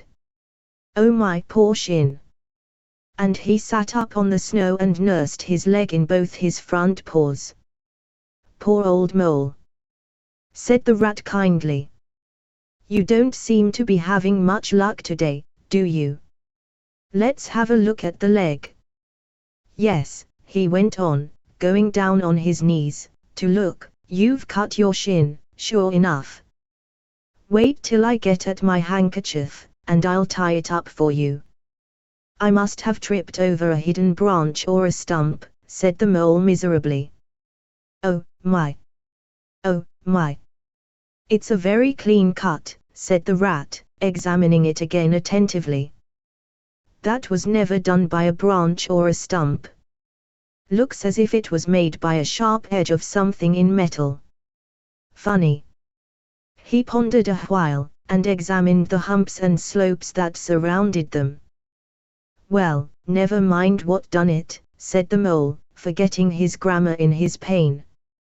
"It hurts just the same, whatever done it." But the rat, after carefully tying up the leg with his handkerchief, had left him and was busy scraping in the snow. He scratched and shoveled and explored, all four legs working busily, while the mole waited impatiently, remarking at intervals, "Oh, come on, rat." Suddenly the rat cried, "Hooray!" And then hooray, oh hooray, oh hooray, oh hooray, and fell to executing a feeble jig in the snow. "What have you found, Ratty?" asked the mole, still nursing his leg. "Come and see," said the delighted rat, as he jigged on. The mole hobbled up to the spot and had a good look. "Well," he said at last, slowly, "I see it right enough. Seen the same sort of thing before, lots of times. Familiar object, I call it. A door scraper." "Well, what of it? Why dance jigs around a door scraper?" "But don't you see what it means, you dull-witted animal?" cried the rat impatiently. "Of course I see what it means," replied the mole. "It simply means that some very careless and forgetful person has left his door scraper lying about in the middle of the wild wood, just where it's sure to trip everybody up. Very thoughtless of him, I call it. When I get home I shall go and complain about it to somebody or other, see if I don't. Oh, dear. Oh, dear. Cried the rat, in despair at his obtuseness. Here, stop arguing and come and scrape. And he set to work again and made the snow fly in all directions around him. After some further toil his efforts were rewarded, and a very shabby doormat lay exposed to view. There, what did I tell you? Exclaimed the rat in great triumph. Absolutely nothing whatever, replied the mole, with perfect truthfulness. Well now, he went on, you seem to have found another piece of domestic litter, done for and thrown away, and I suppose you're perfectly happy. Better go ahead and dance your jig round that if you've got to, and get it over, and then perhaps we can go on and not waste any more time over rubbish heaps. Can we eat a doormat? Or sleep under a doormat? Or sit on a doormat and sledge home over the snow on it, you exasperating rodent? Do you mean to say, cried the excited rat, that this doormat doesn't tell you anything? Really, rat, said the mole, quite pettishly, I think we'd had enough of this folly. Who ever heard of a doormat telling anyone anything? They simply don't do it. They are not that sort at all. Doormats know their place. Now look here, you thick-headed beast, replied the rat, really angry, this must stop. Not another word, but scrape and scratch and dig and hunt round, especially on the sides of the hummocks, if you want to sleep dry and warm tonight, for it's our last chance. The rat attacked a snowbank beside them with ardor, probing with his cudgel everywhere and then digging with fury, and the mole scraped busily too, more to oblige the rat than for any other reason, for his opinion was that his friend was getting light-headed. Some 10 minutes hard work, and the point of the rat's cudgel struck something that sounded hollow. He worked till he could get a paw through and feel, then called the mole to come and help him. Hard at it went the two animals, till at last the result of their labors stood full in view of the astonished and hitherto incredulous mole. In the side of what had seemed to be a snowbank stood a solid-looking little door, painted a dark green. An iron bell-pull hung by the side, and below it, on a small brass plate, neatly engraved in square capital letters, they could read by the aid of moonlight, Mr. Badger. The mole fell backwards on the snow from sheer surprise and delight. Rat! He cried in penitence, you're a wonder. A real wonder, that's what you are.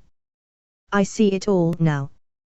You argued it out, step by step, in that wise head of yours, from the very moment that I fell and cut my shin, and you looked at the cut, and at once your majestic mind said to itself, door scraper. And then you turned to and found the very door scraper that done it. Did you stop there? Number. Some people would have been quite satisfied, but not you. Your intellect went on working. Let me only just find a doormat, says you to yourself, and my theory is proved. And of course you found your doormat.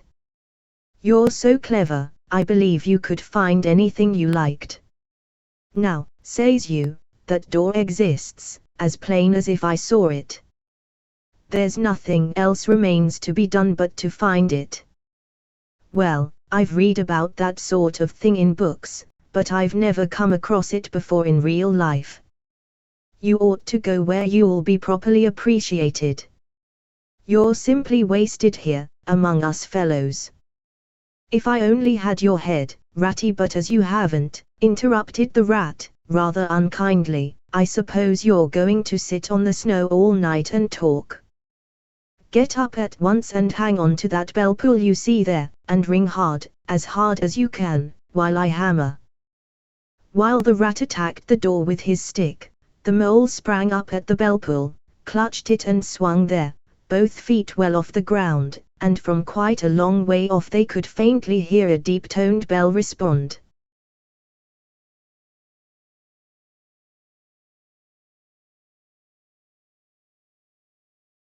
Mr. Badger. They waited patiently for what seemed a very long time, stamping in the snow to keep their feet warm.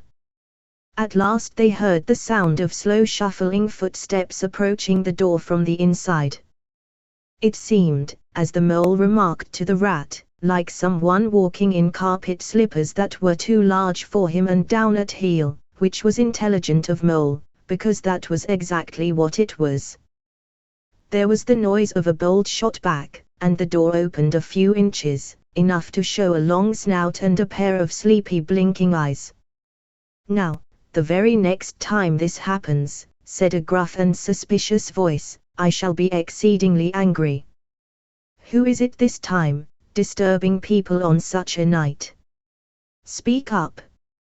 "Oh, Badger," cried the rat, "let us in, please. It's me, Rat, and my friend Mole, and we've lost our way in the snow." "What, Ratty, my dear little man?" exclaimed the Badger, in quite a different voice. "Come along in, both of you, at once. Why, you must be perished. Well, I never. Lost in the snow. And in the wild wood, too, and at this time of night. But come in with you." The two animals tumbled over each other in their eagerness to get inside, and heard the door shut behind them with great joy and relief. The Badger, who wore a long dressing gown, and whose slippers were indeed very down at heel, carried a flat candlestick in his paw and had probably been on his way to bed when their summons sounded. He looked kindly down on them and patted both their heads. "This is not the sort of night for small animals to be out," he said paternally. "I'm afraid you've been up to some of your pranks again, Ratty. But come along, come into the kitchen. There's a first-rate fire there, and supper and everything." He shuffled on in front of them, carrying the light, and they followed him, nudging each other in an anticipating sort of way, down a long, gloomy, and, to tell the truth, decidedly shabby passage, into a sort of a central hall, out of which they could dimly see other long tunnel-like passages branching, passages mysterious and without apparent end. But there were doors in the hall as well, stout oak and comfortable-looking doors. One of these the Badger flung open, and at once they found themselves in all the glow and warmth of a large firelit kitchen. The floor was well-worn red brick, and on the wide hearth burnt a fire of logs, between two attractive chimney corners tucked away in the wall, well out of any suspicion of draught. A couple of high-backed settles, facing each other on either side of the fire, gave further sitting accommodations for the sociably disposed. In the middle of the room stood a long table of plain boards placed on trestles, with benches down each side. At one end of it, where an armchair stood pushed back, were spread the remains of the Badger's plain but ample supper. Rows of spotless plates winked from the shelves of the dresser at the far end of the room, and from the rafters overhead hung hams, bundles of dried herbs, nets of onions, and baskets of eggs. It seemed a place where heroes could fitly feast after victory, where weary harvesters could line up in scores along the table and keep their harvest home with mirth and song. Or where 2 or 3 friends of simple tastes could sit about as they pleased and eat and smoke and talk in comfort and contentment. The ruddy brick floor smiled up at the smoky ceiling, the oaken settles, shiny with long wear, exchanged cheerful glances with each other, plates on the dresser grinned at pots on the shelf, and the merry firelight flickered and played over everything without distinction. The kindly Badger thrust them down on a settle to toast themselves at the fire, and bade them remove their wet coats and boots. Then he fetched them dressing-gowns and slippers, and himself bathed the mole's shin with warm water and mended the cut with sticking plaster till the whole thing was just as good as new, if not better. In the embracing light and warmth, warm and dry at last, with weary legs propped up in front of them, and a suggestive clink of plates being arranged on the table behind, it seemed to the storm-driven animals, now in safe anchorage, that the cold and trackless wildwood just left outside was miles and miles away, and all that they had suffered in it a half-forgotten dream. When at last they were thoroughly toasted, the badger summoned them to the table, where he had been busy laying a repast. They had felt pretty hungry before, but when they actually saw at last the supper that was spread for them, really it seemed only a question of what they should attack first, where all was so attractive, and whether the other things would obligingly wait for them till they had time to give them attention. Conversation was impossible for a long time, and when it was slowly resumed, it was that regrettable sort of conversation that results from talking with your mouth full. The badger did not mind that sort of thing at all, nor did he take any notice of elbows on the table, or everybody speaking at once. As he did not go into society himself, he had got an idea that these things belonged to the things that didn't really matter. We know of course that he was wrong, and took too narrow a view, because they do matter very much, though it would take too long to explain why. He sat in his armchair at the head of the table, and nodded gravely at intervals as the animals told their story, and he did not seem surprised or shocked at anything, and he never said, "I told you so," or, "just what I always said," or remarked that they ought to have done so and so, or ought not to have done something else. The mole began to feel very friendly towards him. When supper was really finished at last, and each animal felt that his skin was now as tight as was decently safe, and that by this time he didn't care a hang for anybody or anything, they gathered round the glowing embers of the great wood fire, and thought how jolly it was to be sitting up so late, and so independent, and so full, and after they had chatted for a time about things in general, the badger said heartily, "Now then, tell us the news from your part of the world. How's old Toad going on?" "Oh, from bad to worse," said the rat gravely, while the mole, cocked up on a settle and basking in the firelight, his heels higher than his head, tried to look properly mournful. "Another smash-up only last week, and a bad one.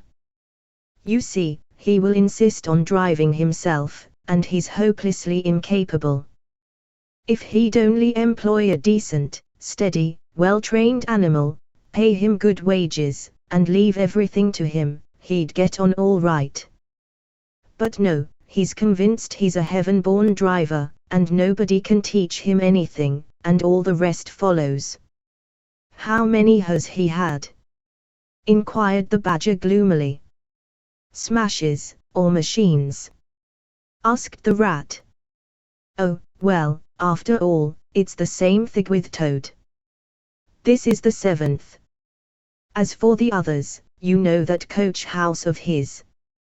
Well, it's piled up, literally piled up to the roof with fragments of motor cars, none of them bigger than your hat. That accounts for the other 6, so far as they can be accounted for.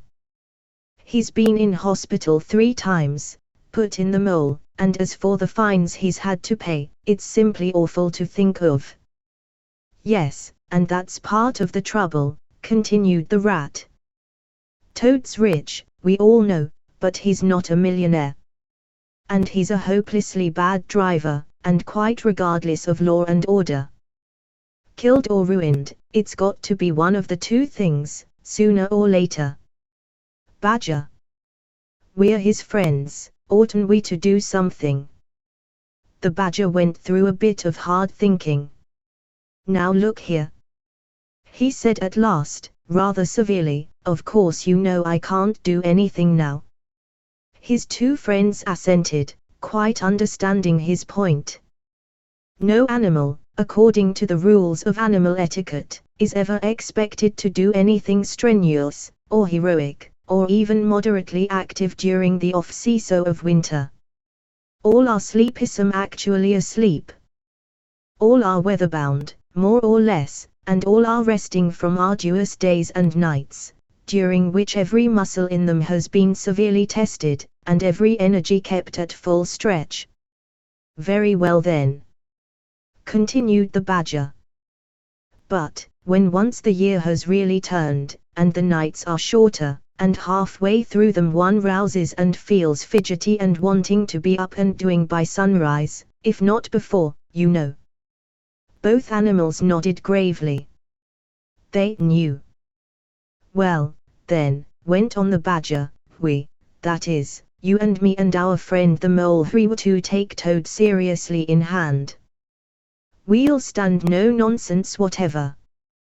We'll bring him back to reason, by force if need be.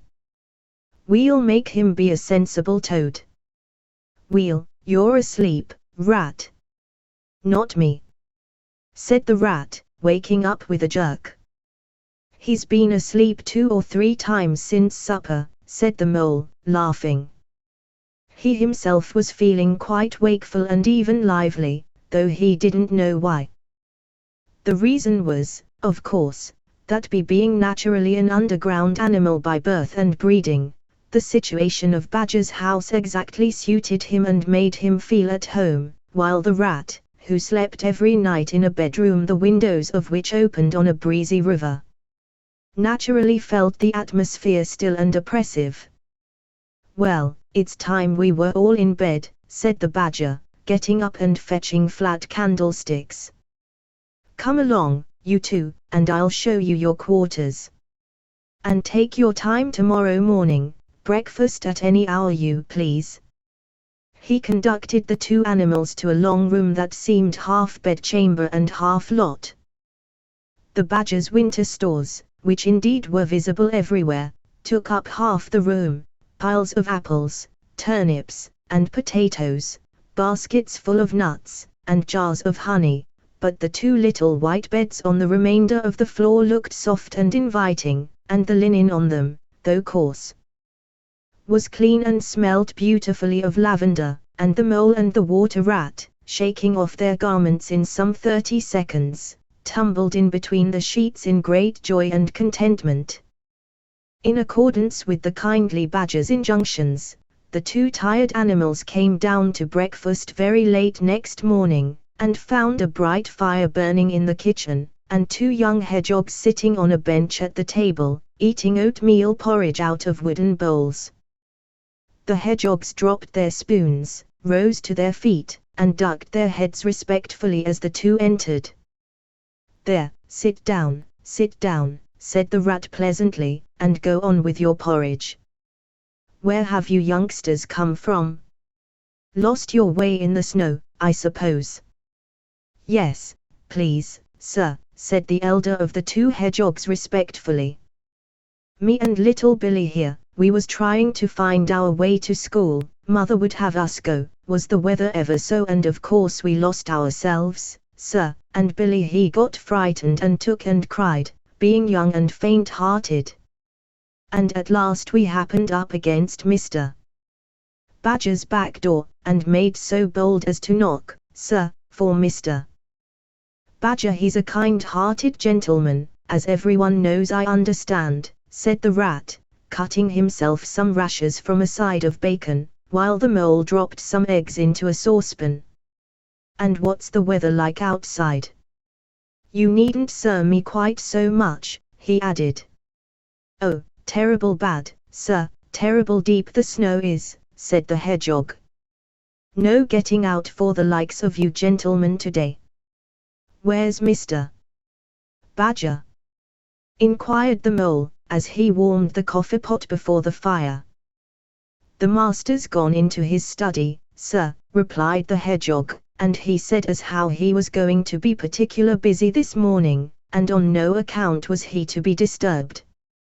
This explanation, of course, was thoroughly understood by everyone present.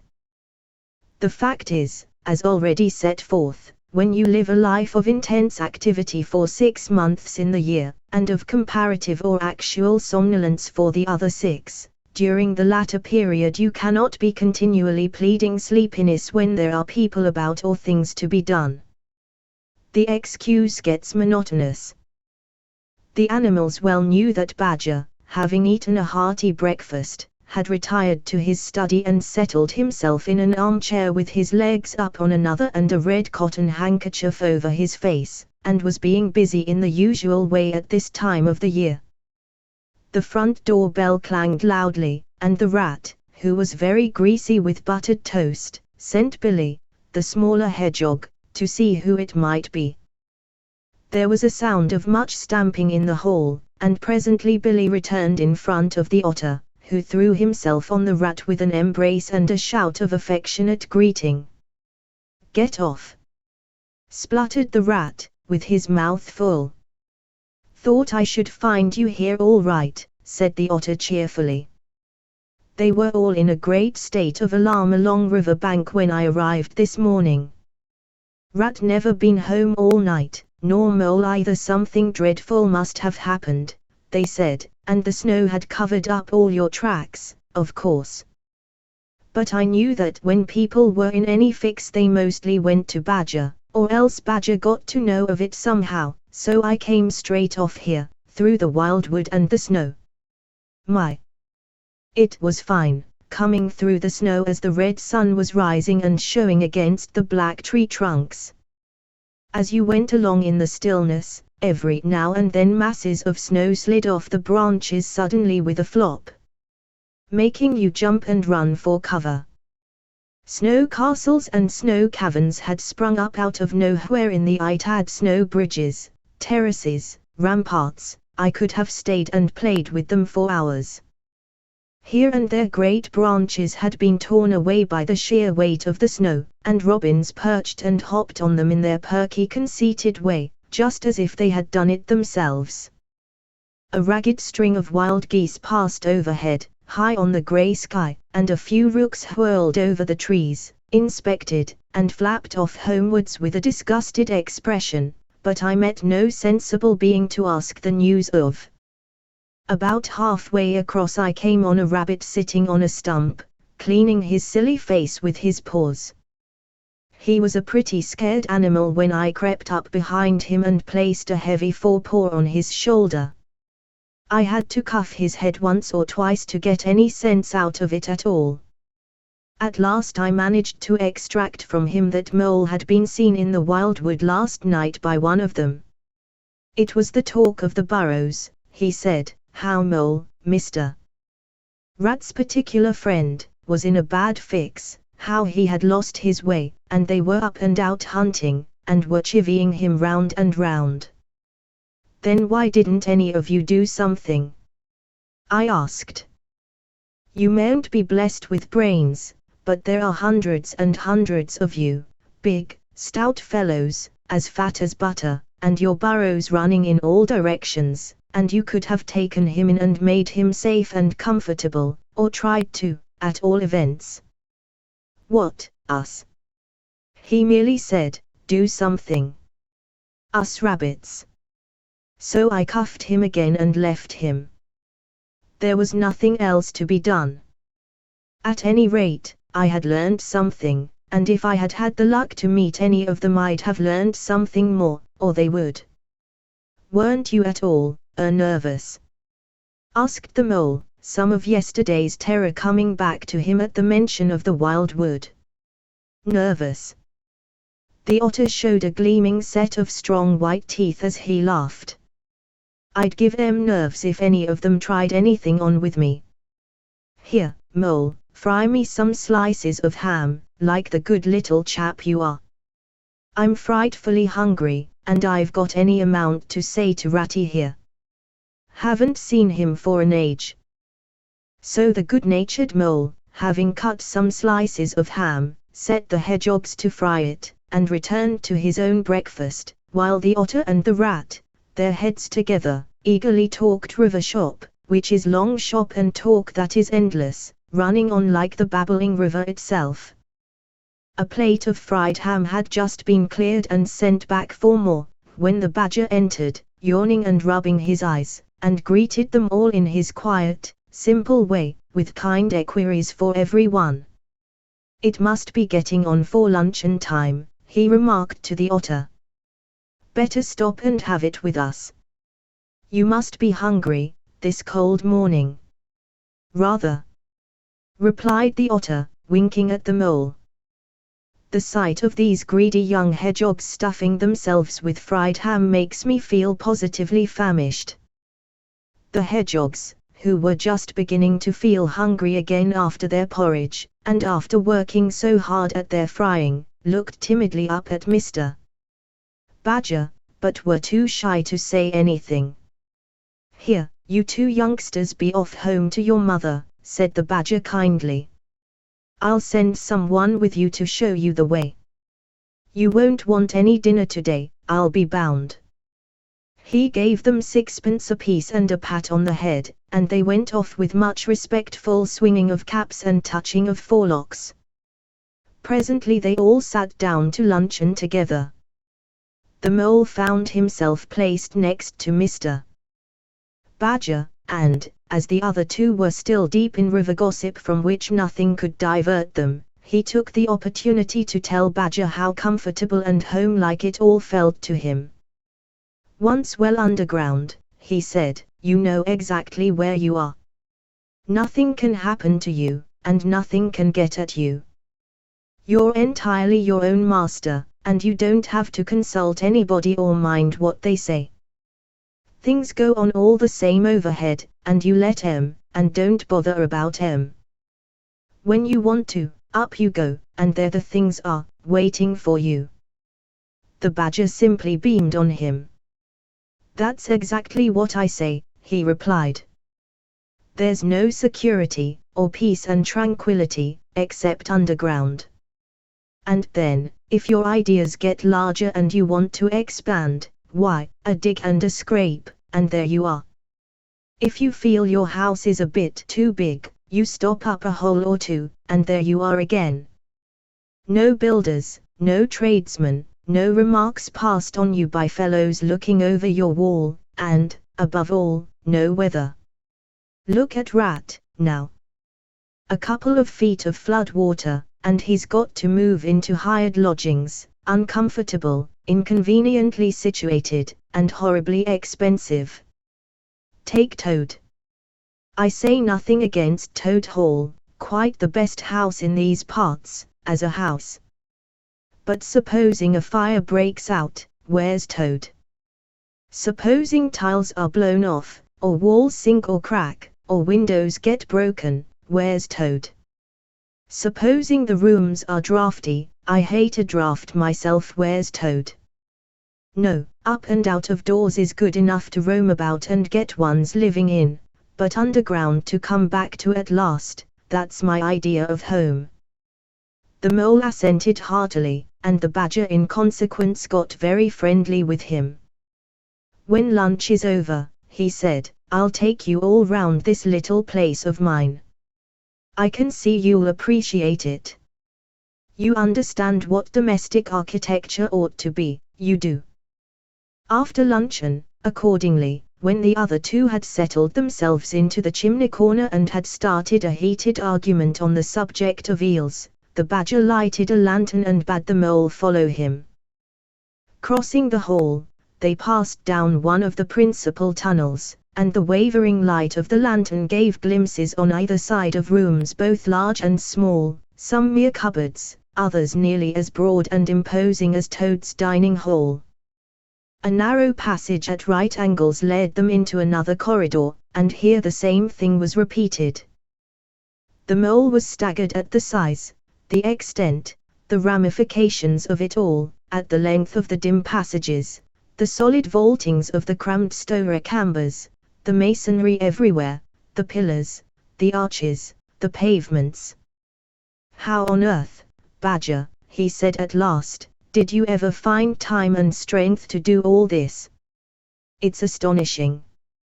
"It would be astonishing indeed," said the Badger simply, "if I had done it. But as a matter of fact I did none of it, only cleaned out the passages and chambers, as far as I had need of them. There's lots more of it, all round about. I see you don't understand, and I must explain it to you. Well, very long ago, on the spot where the wildwood waves now, before ever it had planted itself and grown up to what it now is, there was a city of people, you know. Here, where we are standing, they lived, and walked, and talked, and slept, and carried on their business. Here they stabled their horses and feasted, from here they rode out to fight or drove out to trade. They were a powerful people, and rich, and great builders. They built to last, for they thought their city would last forever. But what has become of them all? Asked the mole. Who can tell? Said the badger. People come, they stay for a while, they flourish, they build and they go. It is their way. But we remain. There were badgers here, I've been told, long before that same city ever came to be. And now there are badgers here again. We are an enduring lot, and we may move out for a time, but we wait, and are patient, and back we come. And so it will ever be. Well, and when they went at last, those people, said the mole. When they went, continued the badger, the strong winds and persistent rains took the matter in hand, patiently, ceaselessly, year after year. Perhaps we badgers too, in our small way, helped a little, who knows? It was all down, down, down, gradual ruin and leveling and disappearance. Then it was all up, up, up, gradually, as seeds grew to saplings, and saplings to forest trees, and bramble and fern came creeping in to help. Leaf mold rose and obliterated, streams in their winter freshets brought sand and soil to clog and to cover, and in course of time our home was ready for us again, and we moved in. Up above us, on the surface, the same thing happened. Animals arrived, liked the look of the place, took up their quarters, settled down, spread, and flourished. They didn't bother themselves about the past, they never do, they're too busy. The place was a bit humpy and hillocky, naturally, and full of holes, but that was rather an advantage. And they don't bother about the future, either, the future when perhaps the people will move in again for a time, as may very well be. The wildwood is pretty well populated by now, with all the usual lot, good, bad, and indifferent, I name no names. It takes all sorts to make a world. But I fancy you know something about them yourself by this time. I do indeed, said the mole, with a slight shiver.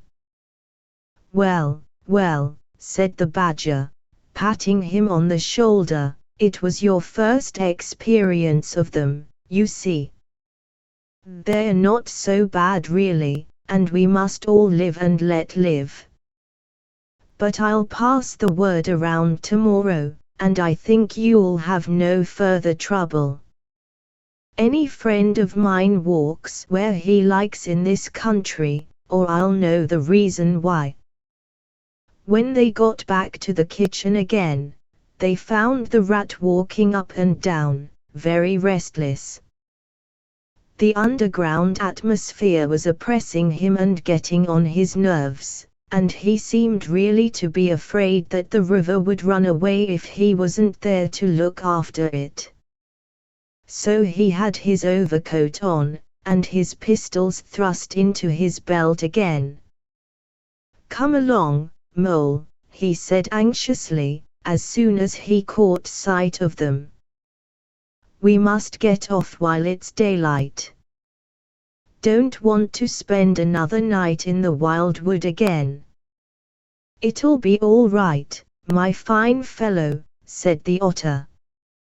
I'm coming along with you, and I know every path blindfold, and if there's a head that needs to be punched, you can confidently rely upon me to punch it. You really needn't fret, Ratty, added the Badger placidly. My passages run further than you think, and I've bolt holes to the edge of the wood in several directions, though I don't care for everybody to know about them. When you really have to go, you shall leave by one of my short cuts. Meantime, make yourself easy, and sit down again. The Rat was nevertheless still anxious to be off and attend to his river, so the Badger, taking up his lantern again, led the way along a damp and airless tunnel that wound and dipped, part vaulted, part hewn through solid rock, for a weary distance that seemed to be miles. At last daylight began to show itself confusedly through tangled growth overhanging the mouth of the passage, and the Badger, bidding them a hasty goodbye, pushed them hurriedly through the opening, made everything look as natural as possible again, with creepers, brushwood, and dead leaves, and retreated. They found themselves standing on the very edge of the wild wood. Rocks and brambles and tree roots behind them, confusedly heaped and tangled, in front, a great space of quiet fields, hemmed by lines of hedges black on the snow, and, far ahead, a glint of the familiar old river, while the wintry sun hung red and low on the horizon. The Otter, as knowing all the paths, took charge of the party, and they trailed out on a beeline for a distant stile.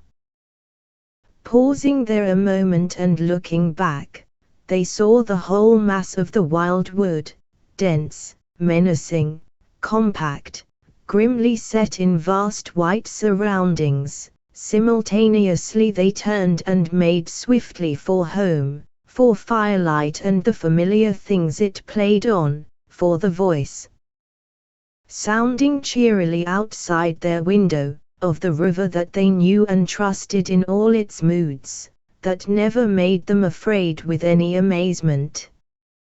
As he hurried along, eagerly anticipating the moment when he would be at home again among the things he knew and liked, the Mole saw clearly that he was an animal of tilled field and hedgerow, linked to the ploughed furrow, the frequented pasture, the lane of evening lingerings, the cultivated garden plot. For others the asperities, the stubborn endurance, or the clash of actual conflict, that went with nature in the rough, he must be wise, must keep to the pleasant places in which his lines were laid and which held adventure enough, in their way, to last for a lifetime.